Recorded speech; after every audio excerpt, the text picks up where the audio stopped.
Kilat News Updates. Mga balita ngayon, 37 former rebels ng Apayao inabutan ng serbisyo at tulong ng gobyerno. Pangulong Ferdinand Marcos Jr. hindi binanggit ang pangalan ni Camille Villar sa campaign sortie sa Batangas. San Juan City idineklarang pinakaunang drug-cleared city sa Metro Manila. Ako po si Cesar Soriano para ihatid ang mga nangungunang balita sa buong kapuluan. Ngayon, 37 dating rebelde ng Apayao ang nakinabang sa outreach program na inihanda ng 17th Infantry Battalion ng Philippine Army sa kanilang headquarters sa Barangay Bangag, Lalo, Cagayan, Kamakayla. Sa temang Fun Reunion Pagtitipon para sa Pagkakaisa, ipinakita ang pagtutulungan ng iba't ibang ahensya ng gobyerno at mga organisasyon para umagapay at suportahan ang mga nagbalik loob na rebelde.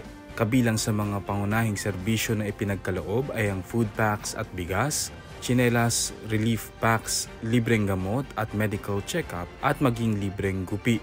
Nagbigay din ng suporta ang Jesus Miracle Crusade para lalong pagtibayin ang moral at espiritual na aspeto ng mga benepisyaryo. Layunin ng aktibidad na magsilbing simbolo ng pagkakaisa at bagong simula para sa mga naligaw ng landas. Hindi binanggit ni Pangulong Ferdinand Marcos Jr. ang pangalan ni Las Piñas Representative at Senatorial Candidate Camille Villar sa kanyang speech sa Alyansa para sa Bagong Pilipinas sortie sa Batangas City. Ito ang unang pagkakataong hindi isinama ng Pangulo ang pangalan ni Villar sa kanyang endorsement speech at hindi rin kasama sa backdrop ang larawan ni Villar. Huling binanggit ng Pangulo si Villar noong campaign sortie sa Lucena, Quezon, bagamat hindi dumalo ang senatorial aspirant sa nasabing kampanya. Dahil dito, usap-usapan kung may kinalaman ba ito sa utos ng Pangulo na imbestigahan ng water utility firm na Prime Water na pag-aari ng pamilya Villar dahil sa kakulangan ng serbisyo nito. Wala pang pahayag ang kampo ni Villar kung tumiwalag na ba ito sa alyansa. Opisyal na idineklara ang San Juan City bilang unang drug-cleared city sa Metro Manila base sa deklarasyon ng Regional Oversight Committee on Barangay Drug Clearing na binubuo ng Philippine Drug Enforcement Agency, Department of the Interior and Local Government, Philippine National Police at Department of Health.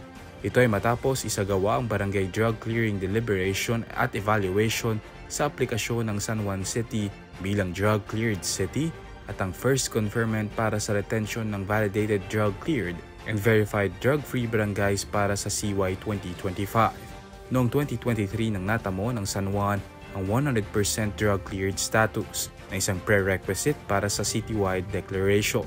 Bukod pa rito, nakamit din ng San Juan ang pagkilala sa pinakamababang crime volume sa Metro Manila. Tiniyak naman ni Mayor Francis Zamora ang pagpapanatili sa katagumpayang ito sa pamamagitan ng patuloy na pagpapatupad ng batas, rehabilitasyon at prevention programs. Para sa Kilat News Channel, ako si Renzel Lenon, nag-uula.